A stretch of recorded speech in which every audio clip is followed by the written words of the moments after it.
what, George? I think what Miami has fallen under the spell of that small ball. And I think if you keep that in the perspective, that's why they are in the position they're in today, playing for a championship. But I think the Lakers have really broke that mold now that people have been trying to get to for the last 2 or 3 years. I think from now on, teams are going to have 2 legitimate bigs on your team to compete, because if you don't, I think with the Lakers going in and they can keep that core group of Dwight Howard, Anthony Davis, JaVale McGee, and LeBron, that's big, man. And I don't think any team can mess with them. And I think that's why their size is really showed out on the Nuggets. It put a hurt on them big time. And I think it's definitely going to wear down Miami, especially if Bam is not able to play. Yeah, no, I agree with you. Look, Bam is so important to what they do, Coop. I mean, both on offense and defense. Like, he's not the shot blocker that AD is, but much like AD, he can guard 5 positions, right? And there's just not that many guys in this sport that can guard 5 positions. Plus, on offense, he's very important to what they do on their dribble handoff game. You know, they're diving to the basket on pick and rolls. He's deadly there.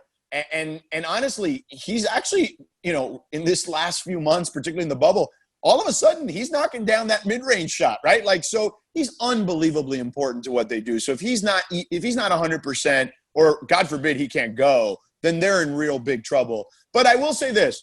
I think that the one thing I saw in game 1 that they could clean up and make it slightly more competitive is the way they play defense. And because they play small, there was a lot of switching. Now, you can switch. Switching is not a new concept. But I think that when you switch, you have to hedge hard when you switch. And it felt like they weren't treating it that way for whatever reason. So, again, because you know the man at the top, and because you know that the coach is a man that he molded, I feel like defensively, even though they may get their butts kicked tonight, they're going to play a lot harder on defense, and they're going to be more physical, I think, on defense than they were in the previous game, to at least show some fight and some competitiveness. And I wouldn't be surprised, to your point about bigs, if you see Myers Leonard and Kelly Olynyk play more, both guys who can stretch the floor as big men and who are pretty solid rebounders and are okay banging down low with the likes of JaVale and Dwight. So I think that you could potentially see that. And I just want to see a competitive game. No one wants to see injuries. Nobody wants to see blowouts. I think as fans of basketball, we want to see competitive games night in and night out. I agree with you. And I think another big issue that Miami didn't have the first game, again, I'm obviously pro Lakers, but I'm like you, George. I want to see a good game. I think you'll see better play out of Duncan Robinson. Yeah.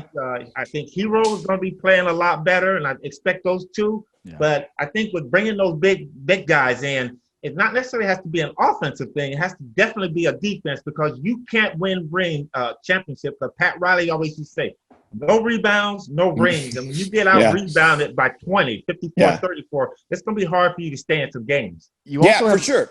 You also have a situation too, you know, where, and Coop and I talked about this last week's episode, but like so much of the playoffs about dictating the terms, playing your style and forcing the opposition to adjust to you. Yeah. And Coop, you know, brought up that the Lakers have been sort of chameleons throughout the playoffs. They've been able to play the opposition's style, but in that way, you know, the idea of bringing, you know, Olynyk and Leonard off the bench more, it's like, well, you're bending to the whims of what the Lakers want you to do, which is play their style. Sort of, but what I would say is the difference with those two guys opposed to like Dwight and JaVale is, and those would be the guys that they would be matched up against in theory if Bam plays, is that those guys can shoot threes and shoot them well, right? So you're making Dwight and JaVale have to guard them out on the perimeter, and I think that to Coop's point, no rebounds, no rings, if Dwight and JaVale have to guard them on the perimeter, it's harder for them to get those easy rebounds. So I think that's probably the most basic adjustment that I think we'll see from Miami in tonight's game.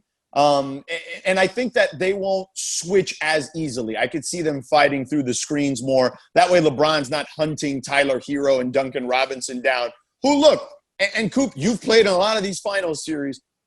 Sometimes when you're that young, like Duncan Robinson and Tyler Hero in your early 20s, sometimes the lights are too bright for you in that first game. And you're like, whoa, this is this is a lot more than I expected. And I think that sometimes it takes a little while for young guys to settle into a series, but unfortunately it's best 4 of 7. You don't have a lot of time to settle.